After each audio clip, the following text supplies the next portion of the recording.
Welcome to the Authors Hour. My name is Fred Thurman, and I represent the Friends of the Chicago Writers Center. We are a volunteer organization whose mission is to promote writers and writing on the institution grounds and beyond by both supporting and supplementing the activities of the Chicago Institution's Writers Center. We sponsor several events every week. On Sundays at 5 o'clock in the Prose Room on the second floor of this building, writers and listeners 18 years old and above are invited to participate in an open mic session. You get to read about 3 to 5 minutes of your work. On Fridays at 1:15 in the Garden Room on the first floor of this building, we offer an informal critique session. Writers are invited to bring in 10 copies of one page of their prose or poetry for feedback, guided by a published writer such as John Brantingham, who's sitting back there. And today, as part of the Authors Hour reading series, 2 Chautauqua writers will present their work. At halftime, I will tell you about our special event that happens once a year as opposed to once a week. I do want to remind you and try to say this multiple times, books will be on sale after the readings. We'll also have a short Q&A at the end of the reading, so try to remember any questions that occur to you. Our first reader is Anne E. Wallace, PhD. She's the Poet Laureate of Jersey City, New Jersey. She is the author of Days of Grace and Silence, a Chronicle of COVID's Long Haul. That's her most recent book, 2024, and Counting by Seven from 2019. A long hauler since March 2020, that's early on. Wallace has published work on long COVID in Huffington Post, USA Today, The Long COVID Reader, and numerous journals and collections. She is an English professor at the New Jersey City University and also host of The Wild Story, a podcast of poetry and plants for the Native Plant Society of New Jersey. You can find her work online at AnneWallacePhD.com. Let's give a warm Chautauqua welcome to Anne Wallace.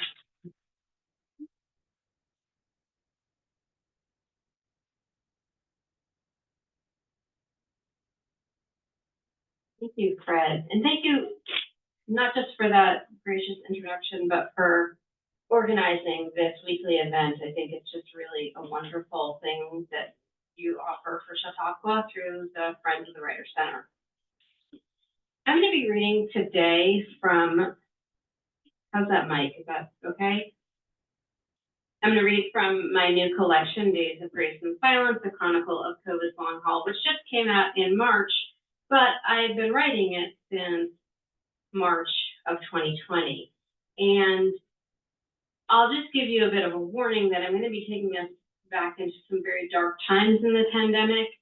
I fell ill early on, as did my older daughter, Molly, and I soon was not able to write prose. That was my first impulse, is I need to write these public-facing pieces. But when I became sick, I wasn't able to do that anymore and turned to poetry. And I am a poet, so that's a natural thing for me to do anyway, but I also wanted to be writing for outlets like more things for Huffington Post, etc. But I couldn't do that for a few months. So in the month of April 2020, I decided, and I was very sick, I'd already been in and out of the emergency room a couple of times with COVID, and they sent me home and said, don't get out of bed, because when they did, I became very hypoxic and started to black out. It was quite frightening, obviously. So I decided I'm going to try to write a poem a day for National Poetry Month, and that's what I did. And I thought, if I can't do it, that's fine, but I have to try.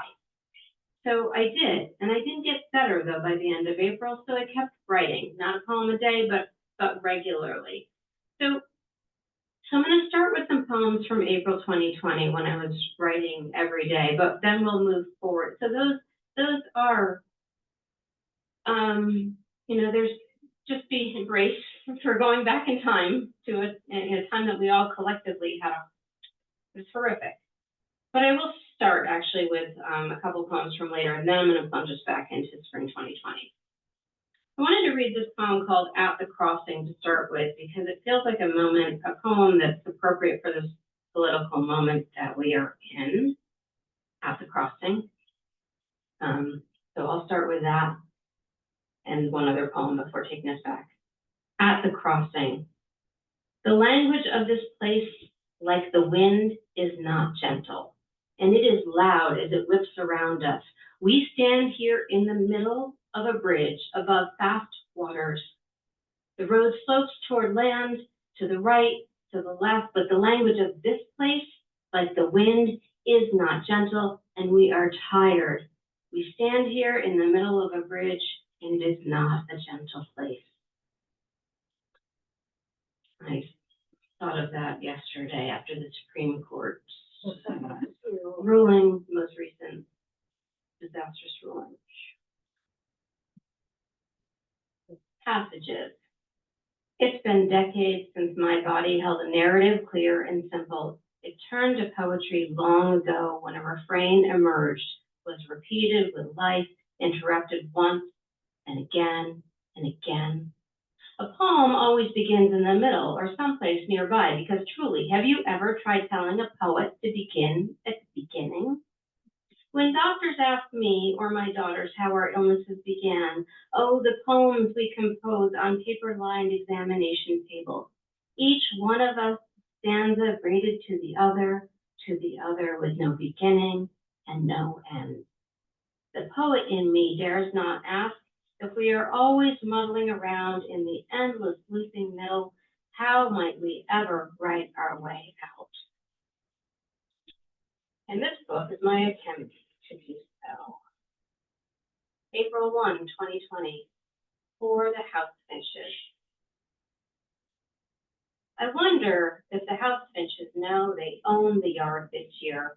The cheery red-headed finches, the cardinals, sparrows, mourning doves, and the large lone pigeon who began visiting last week as I fell ill to peck beneath the cedar. All of them. They can have the yard this year, I think, as I heave myself off the couch, put my feet into my empty red boots, pull a shawl around my shoulders, and stumble outside to offer them some food. Airborne. Each breath, beating breath, sucks in the thin air. Exhaustion floods the pulse, slow pulse of the exhale. A wave of light, of blue, then dark, sways inside my head, floating right, floating left, around, round, round. I don't think I mentioned, but I have these poems in this collection arranged in chronological order. They're all dated so that it reads almost like a diary. So I want to take you through this journey with me. So now from April 9, 2020, April Mud. And I should say that I live in Jersey City, New Jersey, which is right across the Hudson River from New York City. So when the pandemic hit, New York was hit very, very hard, as you know. So this poem is about the larger picture. April Mud. I sat in my yard today for the first time in weeks. No, the first time this spring. And as I sat, a light rain spattered around me. I sat a little longer, feeling the sky darken, the shadows grow sharp, and the birds sing more brightly as spatters turn to drops. While I sat, men on Hart Island in airtight hazmat suits worked side by side in the rain, digging muddy trenches for fresh pine boxes. The men on Hart Island buried last month's dead who waited 2 weeks, alone, unclaimed, together in city morgues filled past capacity, to be interred in clean boxes on a wet April day while the birds in my backyard sang.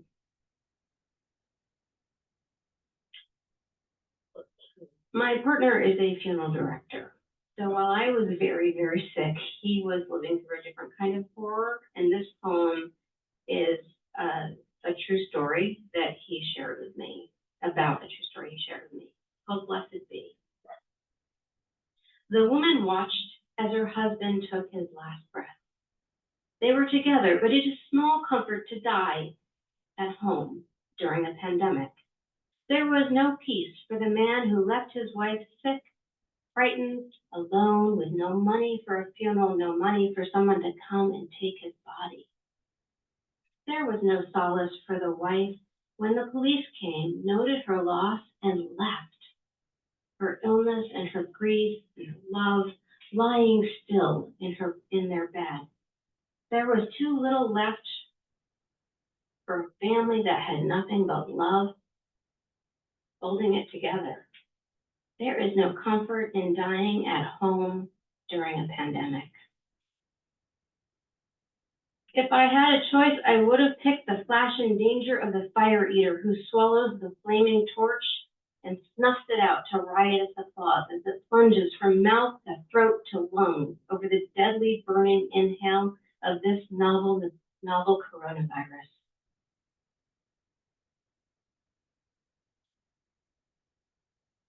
Spring song. The sirens wail the soundtrack of this silent spring, a keening intertwined with birdsong by day. With my daughter's dry cough through the night, life and death bound together, contrapuntal, on and on, so that I no longer hear the sirens until I do.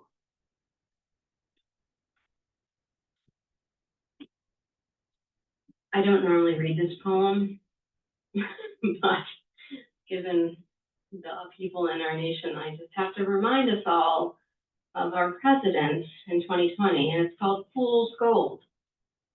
The president wondered aloud if we might wipe out the pandemic with disinfectants, like we swipe over doorknobs and countertops sprayed inside our bodies, or with tremendous amounts of light. This on the day my oxygen tank was brought to my doorstep by a man who could not enter my infected home, who could not step past the tub of chlorine bleached wipes that I leave outside my door. Tomorrow, may I wake rested, my blood fortified, and ready to wipe clean the virus running loose within me, and may I not read about devout red, white, and blue Americans drawn to the bright light of this fatal fool's gold.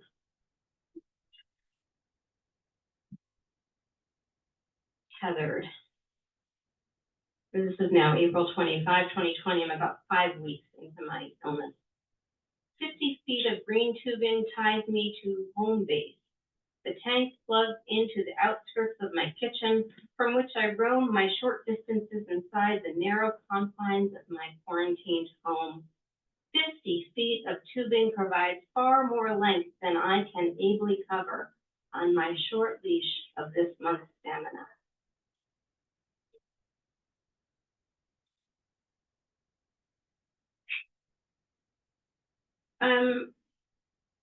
In August 2020, so I've been sick maybe 6 months by then. I'm in a writing group that's online. We never meet in person. It's to keep us each motivated. We don't actually share our work. We just share our goals and our accomplishments and the small things that we do. And in August 2020, one of the people in the group said that she was writing from a place of abundance. And I thought, I have no idea what she is talking about in this summer of 2020, what abundance looks like. But I sat with that for a while because it really perplexed me until I realized I have that too. We all do. We just have to look for it. Sometimes we have to look really hard to find bits of abundance. But this poem is called An Abundance. This winter, spring, summer has been a long haul of suffering and silence, of sickbed days on repeat, with life pared down to its essence. My attention focused on the fragile act of breathing in, then out for 4 beats. In, out, speaking, cooking, bathing, hefty efforts to be weighed each day, any one jettisoned for the other. Yet, amid the scarcity, a stream of love, of care has flowed to my small and quiet place within this solitary house of quarantine.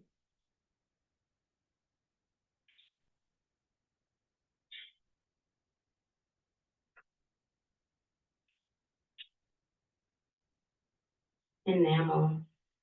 I held her hands cupped within mine, her brown fingers curled in permanent rest as I applied a fresh coat of enamel to her nails.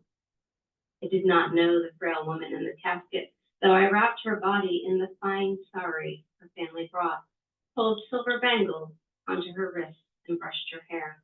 And I held her cool hands in mine as I painted her nails, wondering when her skin had last been touched in life and without worry.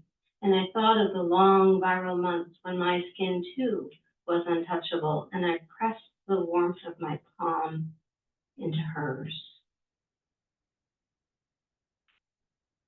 Anesthesia. I'm now in spring 2021. We're about 13 months in, and my older daughter's long COVID, her long COVID symptoms were really beginning to kick in around this time. She's been doing really well, but she went back to school in April 2021 in person, and that was, it kicked off all of her, it just put her into a new stage in her illness, which is horrifying. Synesthesia. I was thinking about hungry birds in spring and the returned fever of my daughter, but these things do not inspire hope. So her sister suggests music and plays a song she says is orange and pink and sounds like a painting. And now I know we both hear color and texture when others are listening for the word.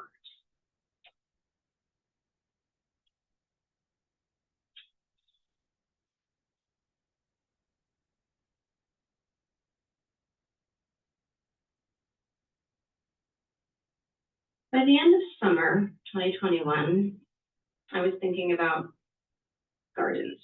So this poem is called My Facebook Feed Tells Me. My Facebook feed tells me that milkweed and butterflies are this year's sourdough bread and backyard chickens, as the pandemic has turned our attention from life that must be needed and tended in each day and in earnest, filling solitary days, one after the other, with small tasks and gratification that is in sight but does not come quick or easy. A year in, we take a breath and make space for the wild things that pollinate and multiply when we step aside and let them be, reclaiming once manicured city slips of greenery as the early pandemic bakers and hen handlers now relax into gathering seed pods and plant for next year's bees and planting parsley for the swallowtail caterpillars to munch, each doing its job without ado as we learn to withdraw our heavy hands. How am I doing with time? That's fine. Okay. Let's see. The silence of a place. We've all learned to hear silence these years. All right, let me try that again. We have all learned to hear silence these years, but the quiet that beats within is ours alone. Mine from yours, yours from mine. The silence of each place is different. You might locate yourself by listening for how the earth pulses beneath your feet. There's about 2 and 3 years in 2 years into my illness, I was still sick, but I was really kind of leaning into this silence and trying to pare down life in a way that allowed me to find moments of gratitude and abundance and find hope and solace in places where I might have been too busy to do so. So I'll end with 2 poems, maybe 3 depending on time. The Empty Casing. Imagine this. If you have planters of parsley or dill growing outside in a sunny spot, odds are good that you have tossed butterfly eggs onto your pasta with the garnish or mixed them into your salad. Just imagine. Have you ever seen the egg of a butterfly? Before caterpillar, before chrysalis. The minuscule sphere a perfect glassy orb deposited by swallowtail or monarch fritillary and perched so delicately on a leaf or the whisper-thin stem of your garden herbs. I saw my first last summer. I watched as the brilliant swallowtail, she visited daily for a spell, found my bed of parsley. I searched for a week, leaf by leaf, until I spotted it. One perfect egg. How small, how fragile, how large my hands, my garden shears. The egg stood such small chance against a quick snip at mealtime, small chance against hot sun that can wither a wispy herb into the parched earth over a few dry days of drought. It is truly a wonder we have any butterflies at all. But my patio egg, it defied the odds. It hatched under my protective gaze, grew fat off the parsley I did not eat, spun a home around itself. I watched and waited as it grew strong. Then one morning I found the empty, dry casing still stuck to the side of my clay planter. The butterfly, it was gone, flown away into its new life. And I will end with this poem called The Infinity of Hope. It's the final poem in the collection, and I wrote it last spring. We talk a lot about the little things. The ripple of a stone in the glossy surface of a lake, circles pushing out and out and out until they join other circles and waves, each a disruption that begins with the weight of an object thrown or body, say of a dragonfly landed where before there was none. We talk a lot about the little things, the small decisions or delays that mean you and not me, or me and not you, is in the wrong or the right place, the wrong or the right time. We used to call it chaos theory, the way one small action here has grand potential to impact you, wherever, whoever you may be. Sometimes the ripples, they are devastating. The wave of one airborne particle heading toward me and mine, the way we might think an action is harmless because we do not think to look where the stone lands, where the ripple travels, because we are so mesmerized by the rings expanding with perfection upon the smooth water. But other times, the impact of the small things, it is beautiful. A kindness or surprise that spreads like a ripple into a smile, a day set into motion, expansive, unknowable, with potential that is infinite. So tell me, what small ripples will you release into the world today on faith that you may not see what stuck things they loosen? Thank you. Thank you so much. I wanted to mention that I do have a podcast for the Native Plant Society of New Jersey. It's on poetry and plants. So every episode is an interview with a poet and also with a native plant expert or ecologist or birder. And so I have cards for that. It's called The Wild Story. This month's episode that will drop next week is with Kai Coggin of Arkansas. Last month's episode was with Camille Dungy about her book Soil. So I have cards for that. I also have information here on long COVID for anybody who might be thinking you might have long COVID or your kids or grandkids do. I have some information there, some handouts from the NIH as well as from Moderna on long COVID. Thank you so much.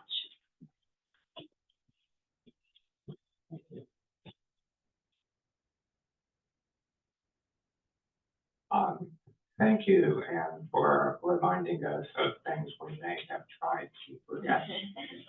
We don't hear the sirens until we do, right? Right. I just wanted to remind you of some of the annual events of the Friends of the Chicago Writers Center, and then we'll get to our second reader.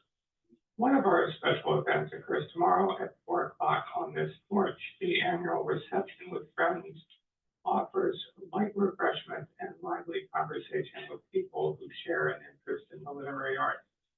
If you plan on attending, please RSVP at friendsofthewriterscenter@gmail.com. This summer's Author Among Us book fair fair will be held on Sunday, July 14th, from 12 to 2 o'clock on Vester Plaza. If you have a published book you'd like to sell, please apply at thq.org/FCWC. The annual writing contest for writers of all ages are now open and will then close on July 28th. You can find out more about the rules and how to submit your work at, once again, cq.org/FCWC. The awards ceremony will be held in the Hall of Philosophy at 2:30 on Sunday, August 11th. On August 5th, the Friend will be holding the annual Robert Pinsky Favorite Poem Project at 5 o'clock, also in the Hall of Philosophy. At this gathering, select Chautauquans will read their favorite poem and briefly explain why it means so much to them. And that's right, the applications are available at chq.org/FCWC. Now to our second reader. Karen J. Weyant's poems, essays, and reviews have been published in over 100 journals, magazines, and articles. The author of 2 poetry chapbooks, her first full-length collection, Avoiding the Rapture, was published last fall by Riot in Your Throat Press.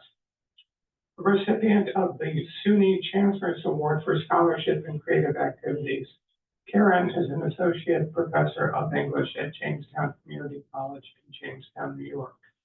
Karen?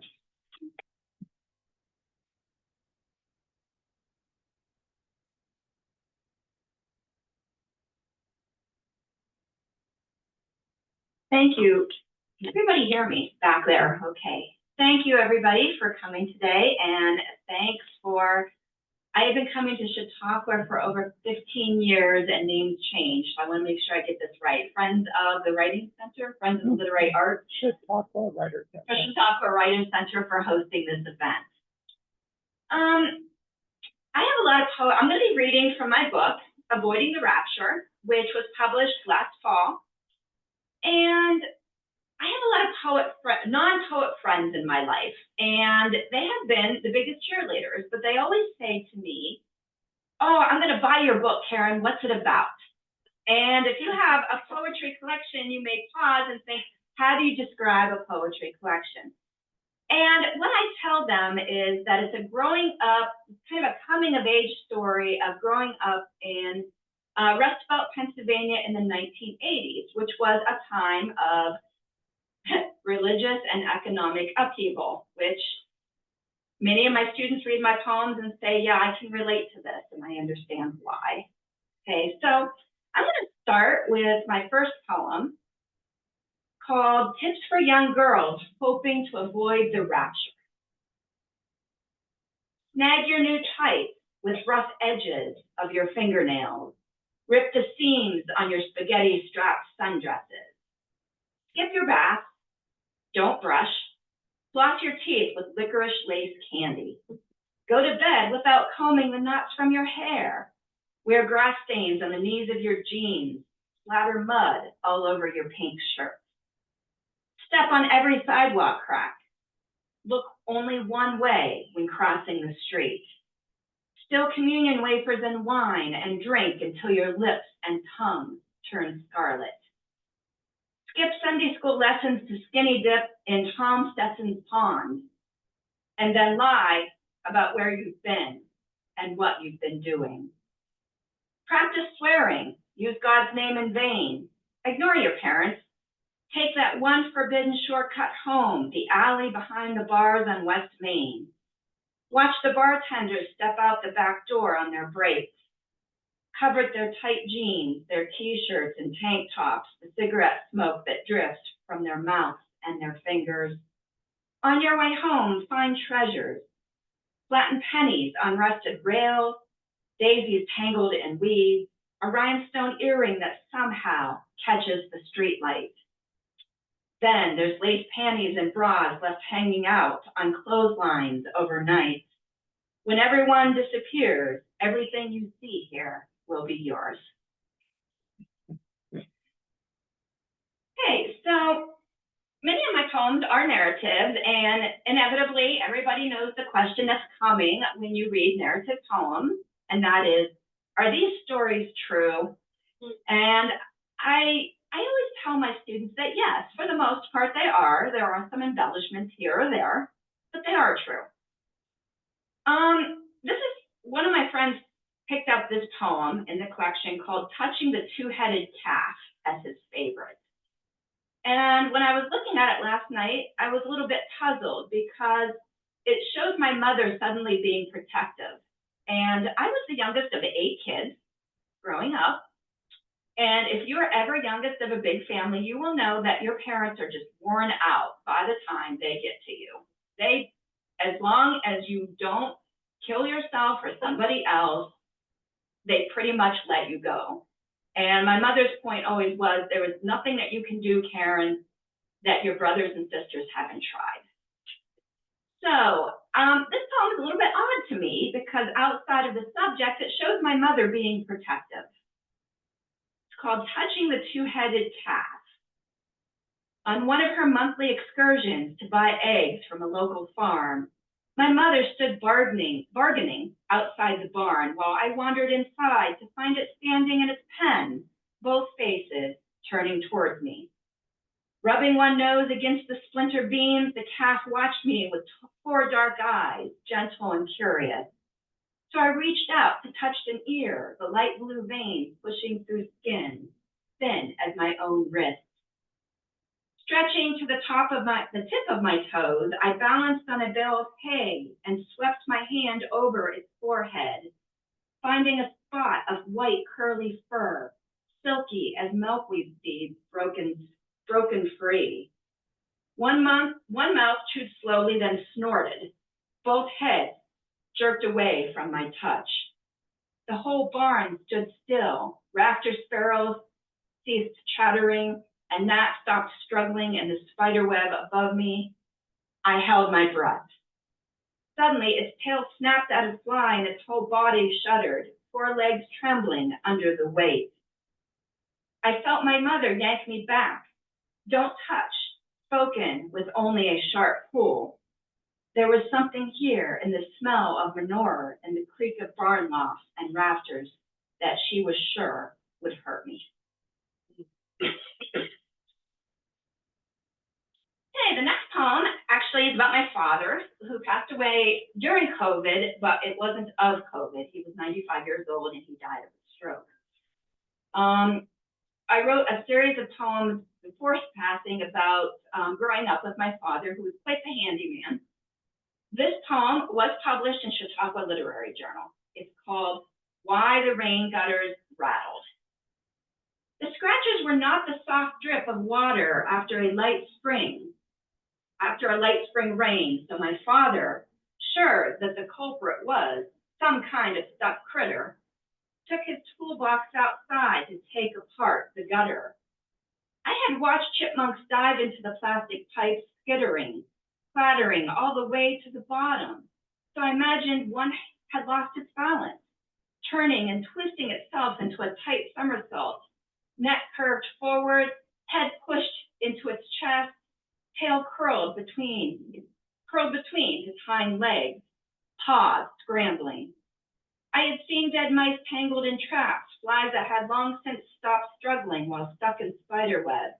So I wanted something to break free. The same way I longed to pull my hair from its braid or strip away my t-shirt and jeans, hemlines and seams that cinched my body tight. I watched my father's slip apart the pieces that rattled under his fingers, and a chipmunk tumbled out, body unraveling in the grass, spine stretching, and its stripes straightened until its legs stood steady, until its round eyes stopped blinking in the light, as if surprised help had come and how. Then here is another poem about my father. I had been told that this wasn't an especially bright move from my father, but it was what we did. I grew up in Elk County, Pennsylvania, so it was in the country. This is the kind of things that we did, and it's called Yellow Jacket. When my father held his Bic lighter to the nest in back of the garage. The gray paper pulp sparked, then blackened. Ashes fell, coating crawling ivy and clover. A few yellow jackets fled, one or two swirled flying into the sweaty face of my father. But most were too stunned, their usual side-to-side swag of a dance, flailing in the smoke. When one landed on my arm, I stiffened. His wings settled into a still gauze, body coiled in yellow bands, the same shade as buttercups we held to our skin, cupping sunlight near our chins. Every step careful, quivering, as if neither of us knew who was supposed to sting.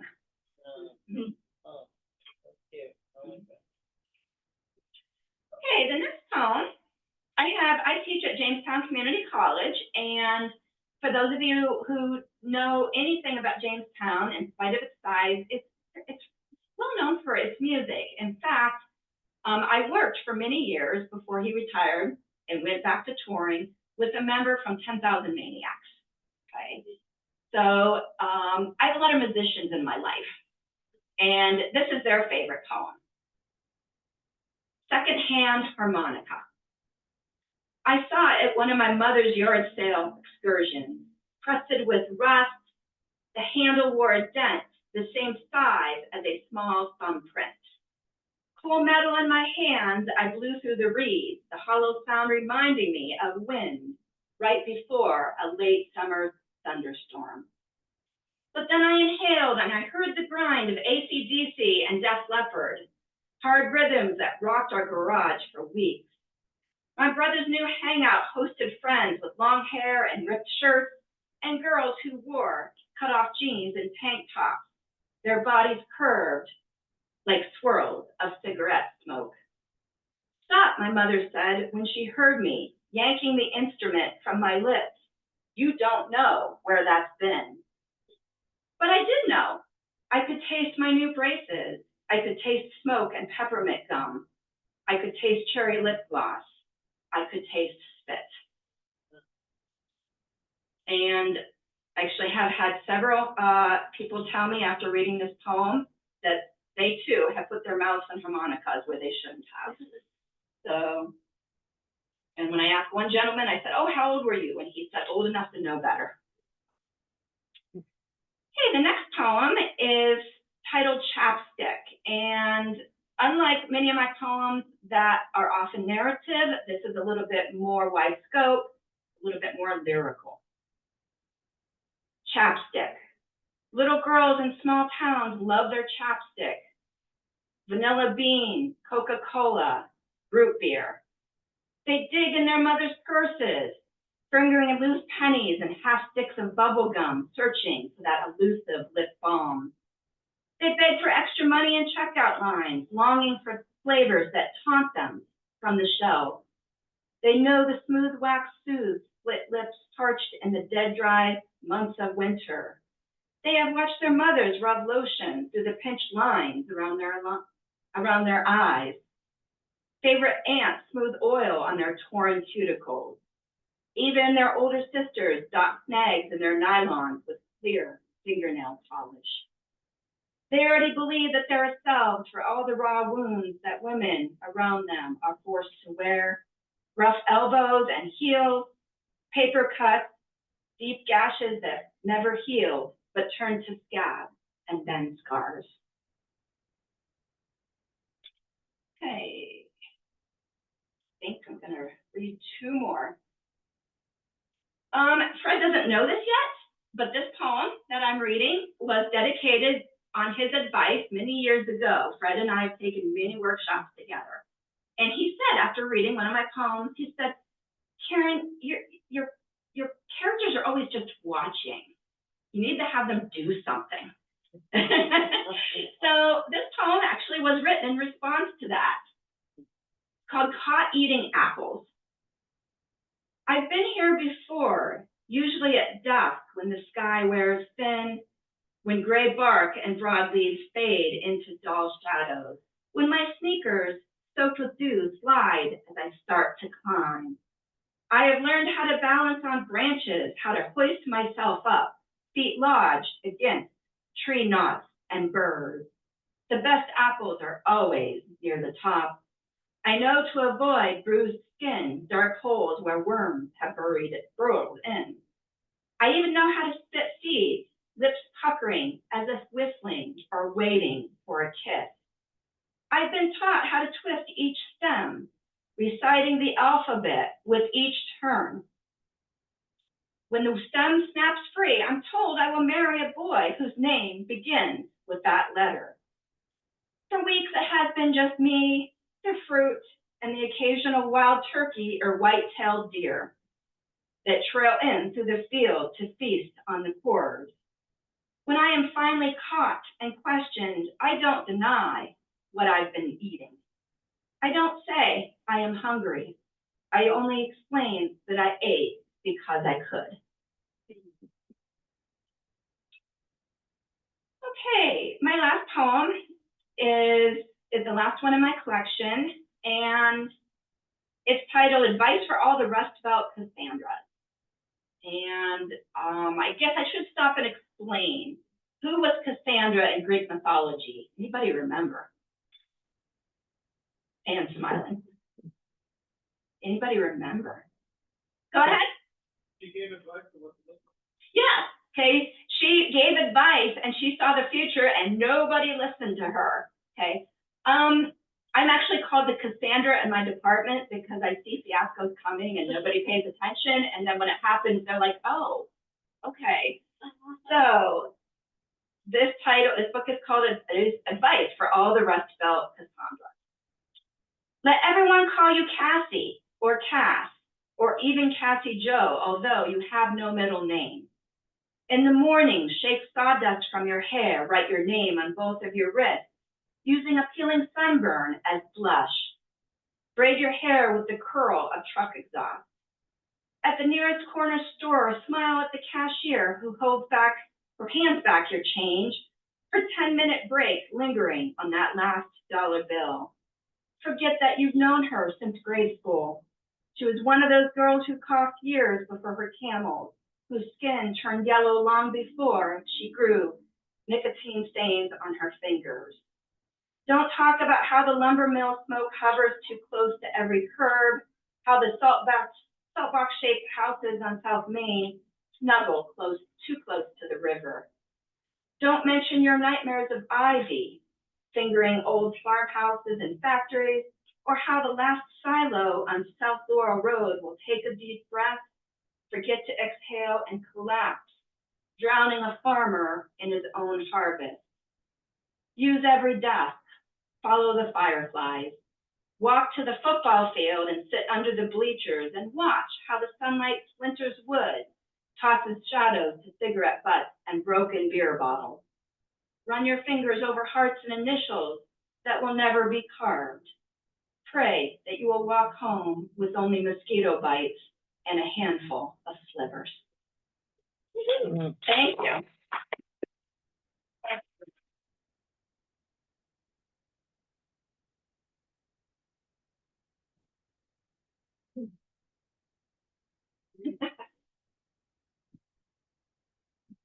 Thank you, Karen. It does my heart good that I influenced such a great poet. From one line perspective, the best apples are always near the top, and I would say we've gotten two of the top poets here. Thank you. Thank you so much. Let's give them a round. We have a little time for Q&A if anyone has questions for either or both of the poets about their poems, their craft, whatever. Any questions?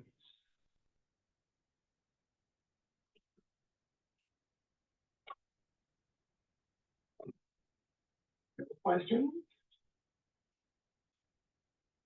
I won't.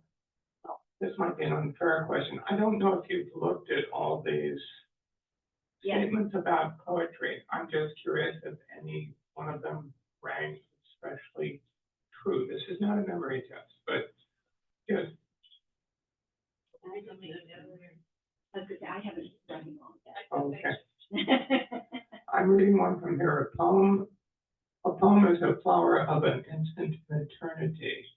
There's one over there that says poetry is the shortest distance between two humans. You saw that one? Right. I think that's lots of people pay attention. Who chose those things, you know? A member of the Friends of the Chautauqua Writer Center named Carol Townsend, who's a good poet in her own right and also a visual artist. And they're all from Lawrence Ferlinghetti, who some of you may remember from Coney Island of the Mind and City Lights, right? City Lights bookstore in San Francisco. Very influential. And he died in the last year or two at some incredible age, like Over 100. He was over 100 and still. Yeah, that should be there someplace. Oh, a lovely woman over here has a question. Oh, it's my wife.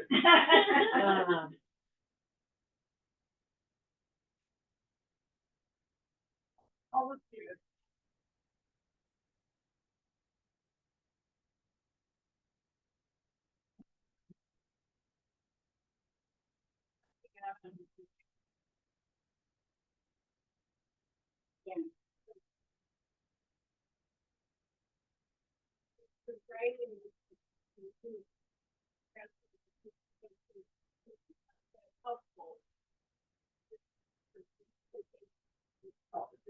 Yeah, do you find writing about poems about long COVID, does it help you cope with the condition, with the disease? Yeah.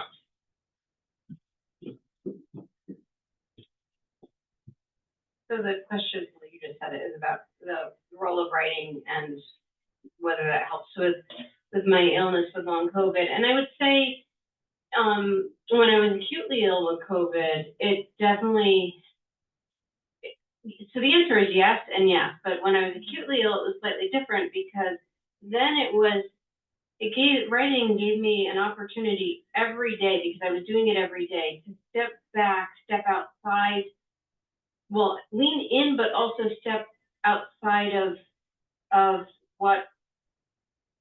just being sick and think, how do I make a record of this? How do I record what I'm going through in a visceral way? And so I didn't read many of the poems about the actual illness, what it felt like, arms tingling, hands tingling, head feeling like I'm blacking out. I have many poems like that here, but trying to like find the language for that, and then also thinking about what was happening globally, not just in my city, not just in my nation, but globally, was also an important thing for me to do, to kind of place myself in a larger context. Conceptually, that was really important.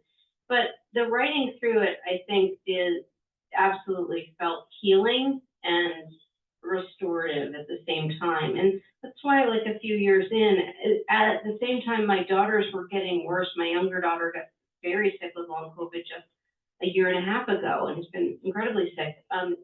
Having poetry as a tool for coping with that has been very helpful.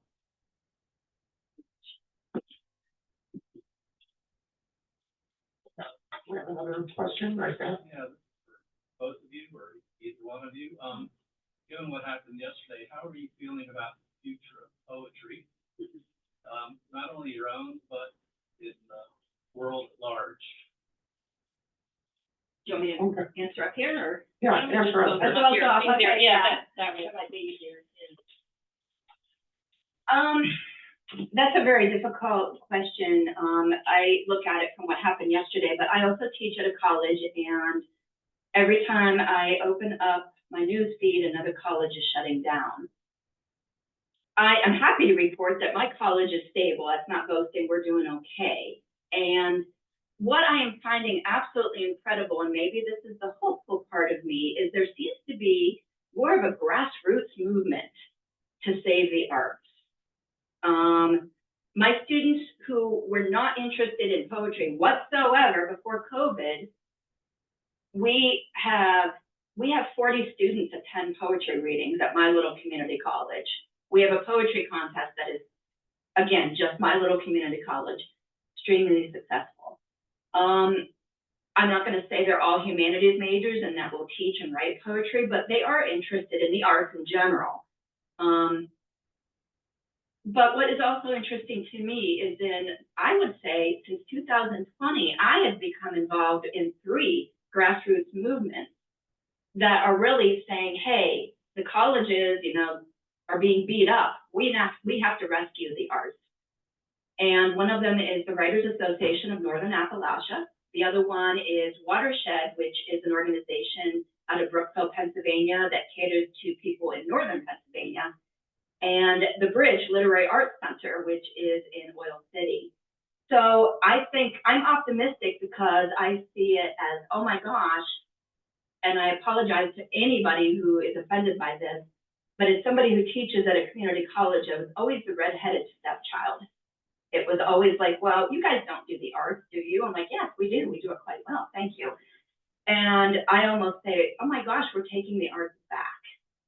With that said, I am just as upset as everybody else at what's going on and what's going on at bigger colleges and art programs and humanities programs being shut down. So I guess I'm cautiously optimistic, and that was a long answer to your question. Go ahead. I guess I have to ask for clarification of which of the things that happened yesterday. Yeah. First, Right. You take your pick. as I was thinking about report, but I think I can answer on a number of ways, like that applies to a number of things. I started with that poem at the crossing, and I feel like poets find a way, artists find a way. I think one of the beautiful things about poetry is that it is so it is a form well suited to be responsive in a moment, especially with the rise of online literary journals and social media and such. So I've written a lot of poems in response to the news. So for instance, when there was a leak on the Supreme Court about the overturning of Roe v. Wade, I wrote a poem that day called A Leaky House. And it started, my daughters and I live in a leaky house. And there was a leak, and we know how to deal with plumbing emergencies. And it's a metaphor, but and again, the day that Roe was actually overturned. And I think that artists in general are primed and ready, right, to respond to things. And in terms of funding for the arts, and again, we find a way. It's not ideal, but we always find a way. And the more things get closed down, the more people push through and find their voices. And I hope that more and more of that happens because we need it so dearly. But as universities charge a fortune for undergraduate education, there's more and more focus on, from parents even, I taught at university for 20 years, you have to major in something that you can get a good job after graduation. And that obviously is not to become a history major or whatever, or poetry.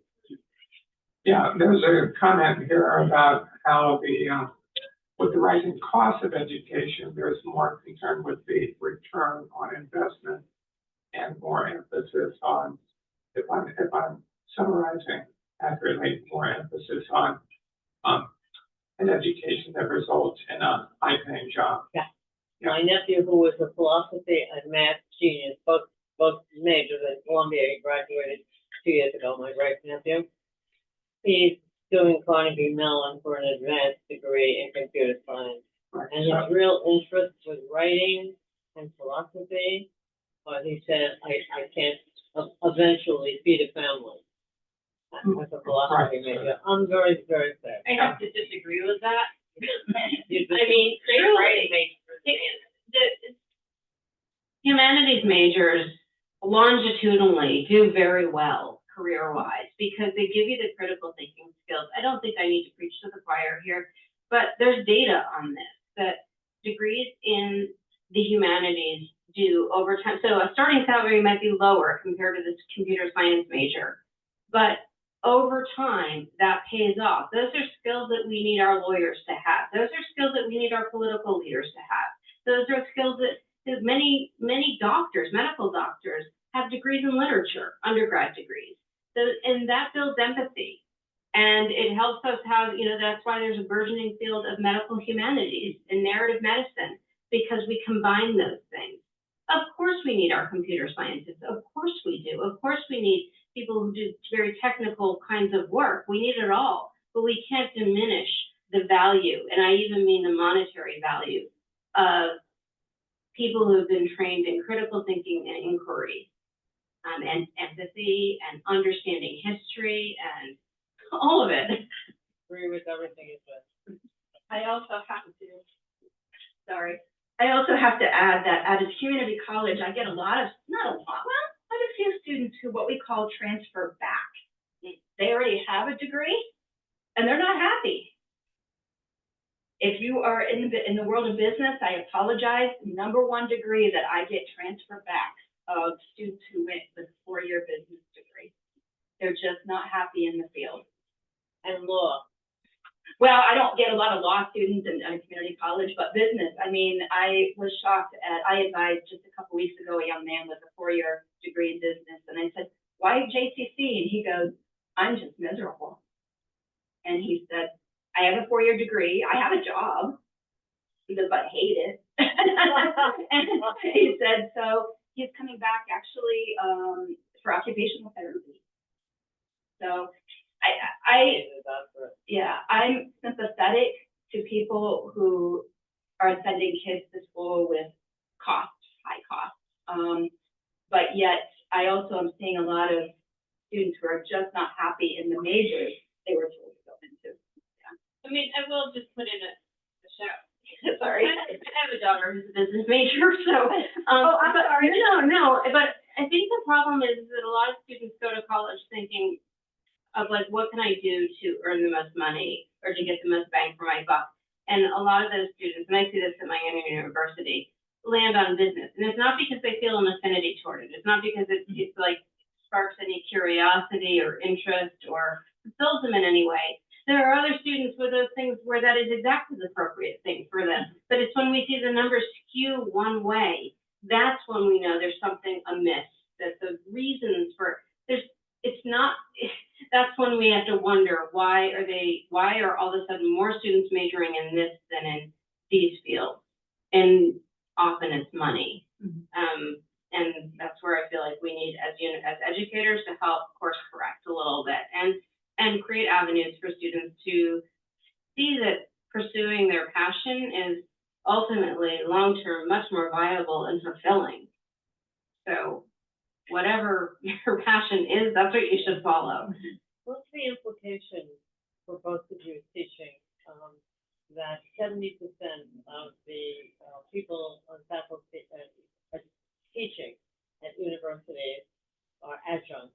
They come in, they teach a class or two, and they, I personally, although I was an adjunct for 20 years, the level of devotion to the university. What's your perspective on that? I'm curious I can answer. Yeah, because this is a poetry reading, so I don't want to skew it to that. I think it's a problem, obviously. I think that people deserve to earn a living wage, and adjunct faculty don't. It's horrible, and I think we can do a lot better. I agree. I was an adjunct in the Penn State system. I now have tenure at JCC. The community colleges in New York do give tenure, but like everywhere, I think my English department is at 60% adjunct.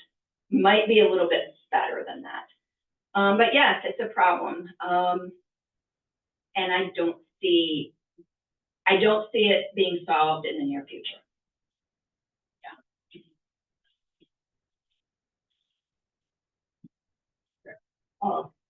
One last question we might be able to sneak in, especially that's poetry related. Just a quick question. Trying to be an artist myself, I know I am being influenced by other artists. I wondered what poets influenced you the most or got you heading into the poetry area. The question is, about what poets influenced these poets. Yes. My poetry was heavily influenced by almost any poet who writes working class poetry in Pennsylvania. Jim Daniels, who comes here and maybe here later this, I don't know. Yes. I think he will be here this summer. Yeah, Jim Daniels, Judy Balmer, who was my, my mentor, my advisor at the age of 18, took a first generation college student and said, "You're really good, Karen. You should do this." Jan Beatty, pretty much, I'm not saying they're the only ones, but they're the ones that got me started with poetry. Amen. I read a lot about illness, not just long COVID, but I had cancer when I was in college and I have MS. So one of the first people that whose poetry influenced me was Marilyn Hacker, and I was diagnosed with ovarian cancer in 1992, which was the same year that she was diagnosed with breast cancer. She's older than me, so was already a working, like she was already an established, well-known poet, and she wrote through her breast cancer. Audre Lorde did the same years earlier. And so those are two people who have been very foundational to me in terms of thinking about how do you put language to an embodied experience and one that's of pain and illness. There's so many others, but I just going to go back to the beginnings there for me.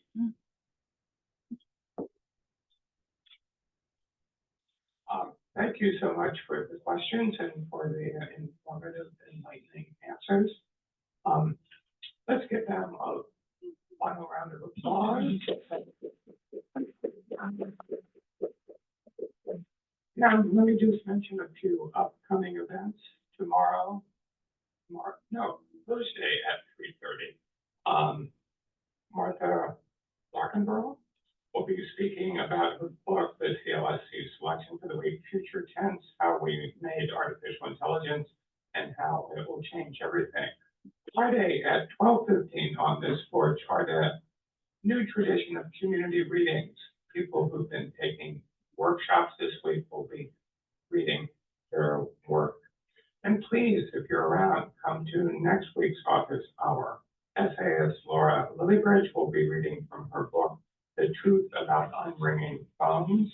And Viha Rockman will share her newest book, It's Not What You Think, which is about her unexpected experiences in Saudi Arabia.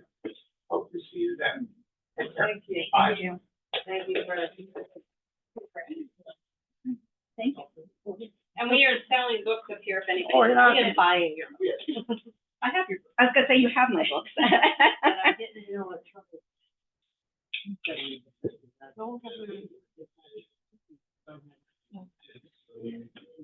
Well, not only the money, all the people who want to become. Some universities